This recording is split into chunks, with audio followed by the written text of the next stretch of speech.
കോൺഗ്രസിന്റെ മന്ത്രിമാരിൽ UDF മന്ത്രിസഭയിൽ ഏറ്റവും കൂടുതൽ ചുട്ടുപഴുത്ത കസേരയിൽ ഇരിക്കാൻ പോകുന്ന മന്ത്രി ആരാണെന്നറിയോ?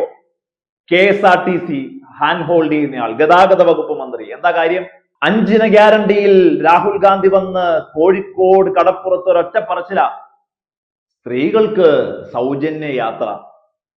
വീടാന്തരം കയറിയപ്പോ സതീശൻ എന്താ അതിനൊന്നുകൂടി ഉറപ്പിച്ചു. എവിടേക്ക് യാത്ര ചെയ്യണം? തീർത്ഥാടനത്തിന് പോണോ? പോയിക്കോ.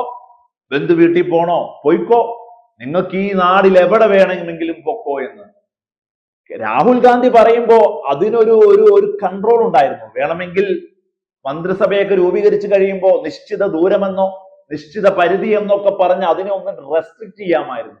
അതിന്റെ സാവകാശം കൂടി സതീശൻ കെടുത്തി കളഞ്ഞു എന്നുള്ളതാണ്. വീടാന്തരം കയറി ഈ കാര്യമാണ് ആദ്യം 5 ഗ്യാരണ്ടിയിൽ എംഫസൈസ് ചെയ്ത് പറഞ്ഞുകൊണ്ടിരുന്നത് എന്നുള്ളതാണ്.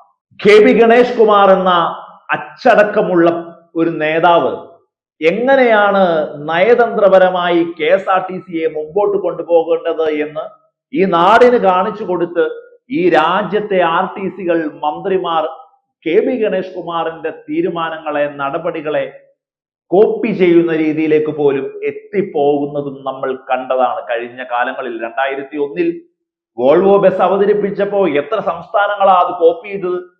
ഈ നാടിൽ KSRTCയിലെ തൊഴിലാളികൾക്ക് കൃത്യമായി ശമ്പളം കൊടുക്കുക, പെൻഷൻ കൊടുക്കുക, KSRTCയെ ലാഭത്തിലേക്ക് കൊണ്ടുവരിക, ഇതൊക്കെ ചെയ്ത് ഒരു ബ്രീത്തിങ് സ്പേസ് എടുത്ത് പോകുമ്പോഴാ ഈ വലിയ നഷ്ടക്കണക്ക് KSRTCയിലേക്ക് കൂപ്പുകുത്തുന്ന രീതിയിൽ രാഹുൽ ഗാന്ധി പ്രഖ്യാപിച്ചതും സതീശൻ അതിനിടയ്ക്ക് കയറി ഗോളടിച്ചതും. അതുകൊണ്ട് ഉറപ്പാണ് ഈ നാട് ചോദിക്കും, എവിടെ സൗജന്യം, എവിടെ യാത്ര? കഴിഞ്ഞ ദിവസം ഒരു ബസ്സിലേക്ക് ഒരു ക്യാഷ് കൊടുക്കാൻ തിക്കും തിരക്കും കാരണം ഒരു സ്ത്രീക്ക് കഴിഞ്ഞില്ല. എറണാകുളം റൂട്ടിലാണ് സംഭവം, കോലഞ്ചേരിക്ക് അപ്പുറത്ത്.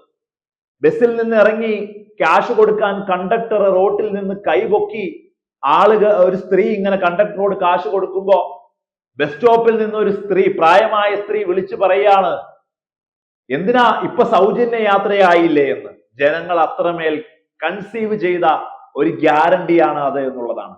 തീ പാറും മക്കളെ. സൗജന്യ യാത്ര സ്ത്രീകൾക്ക് കൊടുത്തില്ലെങ്കിൽ ഇവിടെ കൊടുത്തുകൊണ്ടിരിക്കുന്ന പെൻഷൻ KSRTC തൊഴിലാളികൾക്ക് മുടങ്ങിയാൽ ഇവിടെ കൃത്യമായി കൊടുത്തുകൊണ്ടിരുന്ന ശമ്പളം ഒരു ഡേറ്റ് താമസിച്ചാൽ തീ പാറിക്കും. 35 വേണ്ട, 3 വേണ്ട, നിയമസഭയിൽ ആളില്ലെങ്കിലും തെരുവിലിറങ്ങും ഞങ്ങൾ. ഒരു സംശയവും വേണ്ട. കൊടുത്തേ പറ്റൂ പറഞ്ഞ ഗ്യാരണ്ടികൾ.